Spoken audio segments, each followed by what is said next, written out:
మీ మోకాల నొప్పులకు ఎటువంటి సర్జరీ లేకుండా ఎపియాన్ పెయిన్ క్లినిక్ అందిస్తున్న అత్యాధునిక చికిత్స.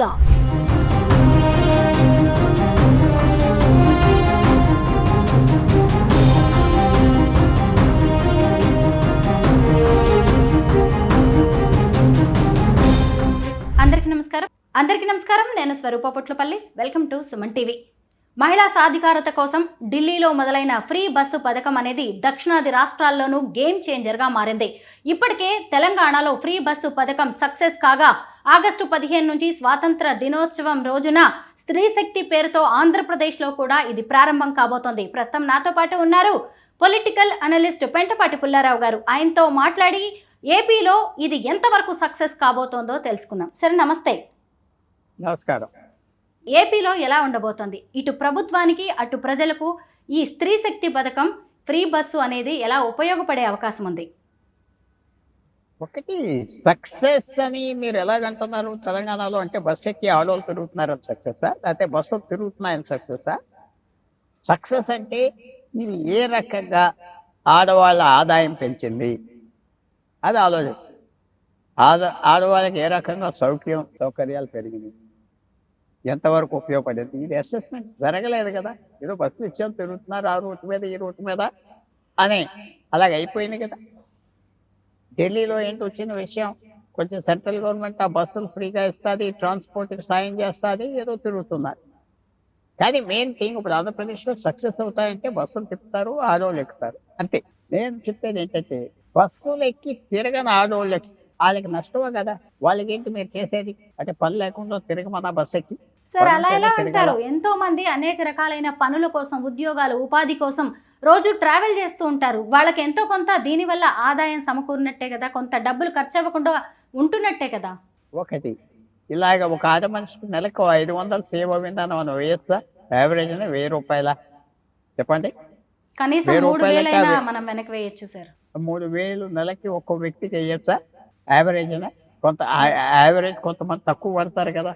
కానీ బస్సెస్కి ఎంత నష్టం వస్తుంది? ఈ 3000 క్యాష్గా రూపంగా ఇచ్చేస్తే బెటర్ ఏమో. ఆడవాళ్ళు 1500 క్యాష్ ఇస్తే బెటరా? బస్సు తిరిగి ఇప్పుడు కూడా డబ్బు రూపంలో ఇచ్చే పథకాలకి ప్రజల్ని అలవాటు చేయకపోవడమే మంచిదేమో కాదు. డబ్బు రూపంలో బెస్ట్ ఎఫిషియెంట్ వే ఆఫ్ ఇది సెంటిమెంట్గా ఉంటుంది. బియ్యం ఇస్తున్నారు కదా, అలాంటి పథకాలు కూడా ఉన్నాయి కదండి సార్. కదా. మీరు 80 కోట్ల మందికి రేషన్ ఇస్తున్నారు, భయపడి ఇస్తున్నారు ప్రభుత్వం. అందరికి ఉపయోగం కాదు కదా. క్యాష్ ఇస్తే ఎలా ఉంటుంది? వాళ్ళు కొనుక్కోలేరా? ఎందుకు ఇవ్వకూడదు? యూనివర్సల్గా అంతా ఇవ్వకూడదు? చాలా మంది వ్యూ ఏమిటంటే, నేనేమంటానంటే యూనివర్సల్గా ఇచ్చేయండి. కేసీఆర్ రైతుకి ఇచ్చినట్టుగా ప్రతి ఒక్కరికి ఇచ్చాడు. కొంతమంది అది విమర్శించారు. అయ్యో 10 ఎకరాలు ఉన్నా వాడికి ఇచ్చేది 500 ఎకరం అంటే ఎంతమంది ఉన్నారు అలాంటి వాళ్ళు? 1% కూడా లేదు. కానీ అందరికీ స్కీమ్ వెళ్ళిపోయింది కాబట్టి అది కరప్షన్ లేదు. నాకు 5 ఎకరాలు ఉన్నది, 50 ఎకరాలు ఉన్నది, నాకు 10 వేయాలి, లిటిగేషన్ లేదు, అందరికి అంతంది. వ్యవసాయం భూమి వాల్యూ పెరిగింది. భూమి ఉన్నవాడు ఇంకా భూమి కొన్నాడు, బాగు చేసుకున్నాడు, వాల్యూ ఇచ్చాడు. వాళ్ళ చేతిలో సర్ప్లస్ వచ్చింది.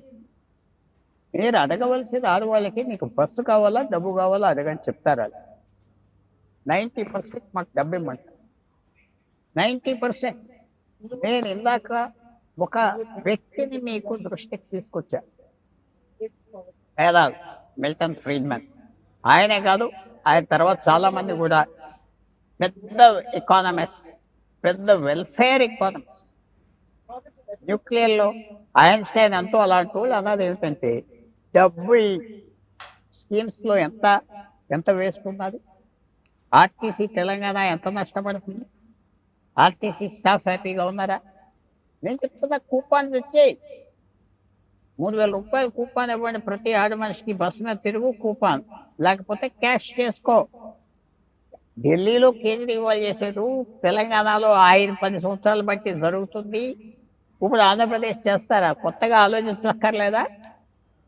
అంత కాంప్లికేటెడ్ P4 స్కీమ్ ఆలోచించిన వ్యక్తులు ఈ మాత్రం మ్యాజిక్ చేయలేకపోయారు. ఇక్కడ ఇంకెవరో ఇది అక్కడేదో సక్సెస్ అవ్వింది చేద్దామని ఎవరో శ్మశాన దెబ్బల్లో ఇచ్చారు స్థలాలు, మనం కూడా ఇద్దామనా? కరెక్ట్ కాదు. వాళ్ళు చేసేది నువ్వు ఎందుకు చేయాలి? నువ్వు కొత్తగా ఆలోచించలేవా? మిగతా దేశాలు ఎలా చేస్తున్నారు? మిగతా థియరీ ఎలా ఉన్నది? ఫ్రీ బస్ ఇచ్చారు, అందరికి ఇచ్చే, ఇంకా మొగళ్ళు కూడా ఇచ్చే, ఇంకో 1000 బస్సులు పెట్టు, అది డబ్బు ఇస్తాం బెటరా. స్కూల్స్ పెడుతున్నాం, మీకు కూపాన్స్ ఇస్తే బెటరా. మిల్టన్ ఫ్రీడ్మన్ లాంటి వ్యక్తి అప్పుడు ఏమన్నాడు? నువ్వు స్కూల్ కట్టొద్దు, నువ్వు ప్రజలకి డబ్బు ఇచ్చే, కూపాన్స్ ఇచ్చే, వాళ్ళే ఏరుకుంటారు బెస్ట్ స్కూల్ ఏది అని. బెస్ట్ స్కూల్ ఏది? మనకు 5000 అడుగుతున్నారు ఈ స్కూల్లో, నాకు 2000 రూపాయలు 3000 రూపాయలు కూపన్లు ఉన్నాయి ఎడ్యుకేషన్కి నెలకు, ఇంకో 1000 నేను పెడతా, ఇది బెస్ట్ స్కూల్ అని సలహా ఇచ్చారు. మీరు ఈవేళ ఫ్రీ వైద్యం గవర్నమెంట్ హాస్పిటల్కి వెళ్తున్నారా, ప్రైవేట్ హాస్పిటల్కి వెళ్తున్నారా? చెప్పండి సరదాగా వింటా. Private sir. అంతే, అదే థియరీ, దాని వెనకాల థియరీ అది. గవర్నమెంట్ హాస్పిటల్కి అంత ఖర్చు పెట్టి, అంత మందులు పెట్టి, అంత బిల్డింగులు పెట్టి, మెడికల్ డైరెక్టర్ నుంచి అందరికీ డబ్బులు ఇచ్చి, ఆ డ్రగ్స్ అనవసరమైన డ్రగ్స్ కొని అది మళ్ళీ కాలంలో పడేసి, అది ఉపయోగమా? మీకు నెలకు 10,000 వస్తున్నాం, మెడికల్ ఎక్కడైనా ఖర్చు పెట్టుకుంటే హాస్పిటల్కి మీ ఇంటికి వస్తారు, మేము బాగా చేస్తామని. అది కాంపిటీషన్. ఈవేళ మీరు అన్నది ఏంటి? ఆంధ్రప్రదేశ్లో బస్సు పెడుతున్నారు, మంచిదా? తెలంగాణలో సక్సెస్ అయిపోయిందని చెప్తారు. నాకు ఫ్రీ ప్లేన్ టికెట్స్ ఇస్తే సక్సెస్ అంట, 2 టికెట్స్ ఇస్తే. అందువల్ల నావెల్టీ ఒకటి, యూనిక్నెస్ ఒకటి. ఇది పనిచేస్తుందా లేదా? ఇది కొత్త ఐడియాస్ తీసుకొచ్చారా, పాతదే ముస్తాబ్ చేసి మళ్ళీ బజార్లో పెట్టారా? ఈ ఫ్రీ బస్సు వల్ల ఏపీ ప్రభుత్వానికి ఎదురయ్యే సవాళ్ళు ఏంటంటారు? ఎదురవే సవాళ్ళు పాత బస్సులే ఉంటాయి, రూట్స్ తగ్గిస్తారు, నష్టాల్లో వస్తుంది, అకౌంటింగ్ పనిచేయదు, కరప్షన్ పెరిగిపోతుంది, ఇవన్నీ ఉన్నాయి. కూపన్స్ ఇచ్చారనుకోండి, ప్రతి ఆడమనిషి, పేద ఆడమనిషి గొప్ప ఆడమనిషి అది తిప్పకూడదు. లేడీ ఆడమనిషి నీకు ఇన్ని కూపాలు ఇస్తావు, వాడుకోయిన ట్రిప్పులకి నెలకి, వాడకపోతే నీ క్యాష్ ఇచ్చేస్తావు అంతే. అది జరుగుతుంది ఇతర దేశాల్లో. ఊరుకునే బస్సు ఎక్కరు, డబ్బులు తీసుకుంటారు, అవసరం వస్తే బస్సు, ఇంకా మంచి బస్సులు పెడతారు, ప్రైవేట్ వాళ్ళకి కూడా పెంచుతారు, లాంగ్ డిస్టెన్స్ బస్సెస్ పెడతారు. అట్లా లాంగ్ డిస్టెన్స్ బస్ పెడితే ఊరు వెళ్ళి కొత్త సినిమాలు చూస్తారా అని కాదు, తిరుగుతారు అవసరం కోసం. సో ఈ స్కీమ్లో నోవెల్టీ లేదు, పాత స్కీమ్ ముస్తాబ్ చేసి తీసుకొచ్చి కూర్చోబెట్టి. తెలంగాణలో మహాలక్ష్మి పథకం, ఏపీలోనేమో ఇదే స్త్రీ శక్తి. పేర్లు మాత్రమే వేరు, పథకాలు ఒకటే. తెలంగాణలో నడుస్తున్న ఈ ఫ్రీ బస్సు మీద మీ అభిప్రాయం ఏంటి? తెలంగాణ మంచి స్కీమ్స్ కొని మొదలు తీసుకొచ్చి దేశవ్యాప్తంగా 2017లో రైతు బంధు తీసుకొచ్చారు కేసీఆర్.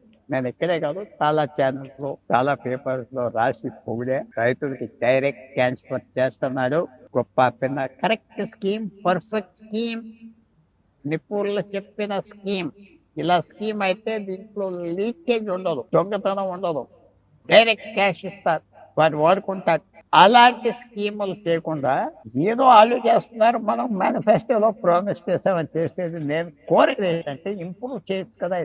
తెలంగాణ స్కీమ్స్ అన్ని ఆంధ్రప్రదేశ్లో పెట్టేస్తున్నారంటే నేను చాలా ఆనందపడతాను. అంటే తెలంగాణ అడ్మినిస్ట్రేటర్లు, తెలంగాణ పాలిటీషియన్స్ మనకంటే ఇక్కడ కంటే ఎక్కువ తెలివితేటలు ఉన్నాయి అని ఐ కంగ్రాచులేట్ దెమ్. వాళ్ళు కంగ్రాచులేట్ చేస్తున్నా.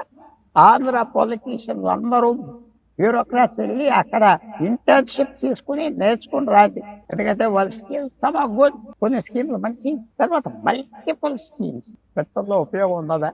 ఒక 500 స్కీమ్స్ పెట్టి ఇప్పుడు ఒకే స్కీమ్ తేలేదు ప్రభుత్వాలు. లెఫ్ట్ హ్యాండెడ్ పీపుల్కి ఏం చేయాలి, రిక్షా పుల్లర్స్కి, రైట్ హ్యాండెడ్ రిక్షా పుల్లర్స్కి ఏం చేయాలి? నీ ఎడం చేయి మనిషి అయితే వేరే స్కీము, కుడి చేయి మనిషి అయితే వేరే స్కీమ్, అది ఒక్కడే పెట్టలేదు. మీరు ఇమిటేట్ చేస్తున్నారంటే తప్పులేదు, మంచి స్కీమ్ ఇమిటేట్ చేయొచ్చు, కానీ అన్ని స్కీమ్లు మంచి అక్కడ ఉన్న గవర్నమెంట్ కూడా ఇబ్బంది పడిపోతుంది కదా, ఎక్కువ ఆశ పెట్టేసి తక్కువ పని చేయటం, అది కూడా ఆలోచించుకోవాలి. ఈ మల్టిపుల్ స్కీమ్స్ వల్ల ప్రభుత్వానికి ఆఖరికి చెడ్డ వస్తుంది. ఏ ప్రభుత్వం అయినా, ఈ ప్రభుత్వం అన్నా ప్రభుత్వం, లిమిటెడ్ స్కీమ్స్, ఫోకస్ చేసిన schemes, targeted schemes, universal schemes అందరికి అది తీసుకుంటాడు. నాకు 1000 రూపాయలు బస్ కూపాలు నా పేరు మీద ఇస్తానంటే నేను వెళ్ళకపోవచ్చు, బస్ స్టాండ్కి వెళ్ళకపోవచ్చు, బస్ నుంచి కలెక్ట్ చేయకపోవచ్చు, ఆ లైన్లో నిలబడకపోవచ్చు. బట్ ఆ ఆప్షన్ నాతో ఉండాలి. నీకు ఇవ్వమని అంటానికి వీలు లేదు. తర్వాత అన్ని స్కీమ్లు మంచి తరగతి ఆడవాళ్ళకి ఏం లేదు కదా. ఎవరో కష్టపడి ఒక జర్నలిస్ట్ అనుకోండి, ఒక టెక్నీషియన్ అనుకోండి, ఆ ఏం ఉపయోగపడుతుంది? మధ్య తరగతి ఆడవాళ్ళకి 10,000 రూపాయలు నెలకి సంపాదించే వాళ్ళు పైన ఏం లేదు కదా. సో అది దానిలో కూడా వాళ్ళని పేదరికానికి తీసుకొస్తున్నారు ఏం చేయకుండా. నేను క్వశ్చన్ చేస్తున్నాను ఈ ప్రభుత్వాన్ని. మధ్య తరగతి ఆడవాళ్ళకి ఏం చేస్తున్నావు? కష్టపడి పనిచేసేవాళ్ళు బయటికి వెళ్తున్నారు, వాళ్ళు స్కూటర్ మీద వెళ్తున్నారు. నువ్వు స్కూటర్ మీద వెళ్తే నువ్వు డబ్బు ఇవ్వవా? బస్సు మీద వెళ్తే ఫ్రీ ఇస్తావా? అది ఎన్ని ప్రశ్నల ఎవరినితో కన్సల్ట్ చేయకుండా ప్రభుత్వాలు పైనుంచి స్కీమ్స్ కిందకి దింపుతారు, ఫెయిల్ అవుతాయి. నరేంద్ర మోడీ గారు ఎన్ని స్కీమ్స్ అలా చేసే ఫెయిల్ అయిపోతే మళ్ళీ మూసేస్తున్నారు. కొంచెం సక్సెస్ అవుతుంది స్వచ్ఛ భారత్. ఎందుకంటే ప్రజలకు కూడా అవసరం వచ్చింది, సింపుల్గా పెట్టారు, సక్సెస్ అవ్వింది. మళ్ళీ సకందారులో తగ్గించారు ఇంటెన్సిటీ, అది వేరే విషయం. స్కీమ్ అనేది సక్సెస్ అవ్వాలంటే ఇంకో రాష్ట్రంలో పనిచేస్తుంది, మనం పెడదామంటే కుదరదు. యూనిక్నెస్ ఏమున్నది? నువ్వు ఆంధ్రప్రదేశ్లో యూనిక్గా ఏం తీసుకొస్తావు? లేకపోతే ఒక అమ్మాయి 15 సంవత్సరాలు కాలేజీకి వెళ్తుందంటే 16-15 సంవత్సరాల్లో వాళ్ళ స్కూటర్లు అవి ఉన్నాయి. వాళ్ళకేం లేదా? వాళ్ళకేంటి, ఏం తప్పు చేశారు నీకు? వాళ్ళకి ఎందుకేం చేయట్లేదు అనే ప్రశ్న అడుగుతున్నా. మధ్యతరగతి ఆడవాళ్ళకి ఒక్క స్కీమ్ లేదు, మధ్యతరగతి మగవాళ్ళకి ఒక స్కీమ్ లేదు, సెల్ఫ్ ఎంప్లాయిడ్ వాళ్ళకి స్కీమ్ లేదు. అదే ఆ బస్సు మీద వెళ్తే కదా నువ్వు డబ్బులు ఇవ్వవా? అది పొలిటికల్ ఫెయిలియర్ అయిపోతారు. కొన్ని రోజులు అప్లాజ్ ఉంటుంది, తప్పట్లు కొడతారు, పొలిటికల్ ఫెయిలియర్ అవుతుంది. నేను చెప్తున్నా ఇలాంటి స్కీమ్ రిజెంట్మెంట్ వస్తుంది మిగతా ఆడవాళ్ళు. మీరు ఏ ఆఫీస్లోకి వెళ్ళి అడగండి, నేను చెప్పిన ప్రశ్న నీకు చెప్తారు. మీరు స్కూటర్ మీద వచ్చినందుకు మీకేం లేదా? బస్సు మీద తిరిగితే నెలకు 3,000-5,000 ఖర్చు పెడతారు. ఈ మధ్యతరగతి అమ్మాయికి ఇవ్వాలి, సెల్ఫ్ ఎంప్లాయిడ్ అమ్మాయికి ఇవ్వాలి, అంతే. పక్క రాష్ట్రాల పథకాలను కాపీ కొట్టి పేర్లు మార్చి ప్రజల మీద రుద్దడం కాదు, కొత్తగా ఆలోచించండి, కొత్తగా ప్రజలకు బెనిఫిట్స్ చేయండి అని రాజకీయ విశ్లేషకులు ప్రభుత్వాలకు సూచనలు చేస్తూ ఉన్నారు. Thank you so much sir. Thank you.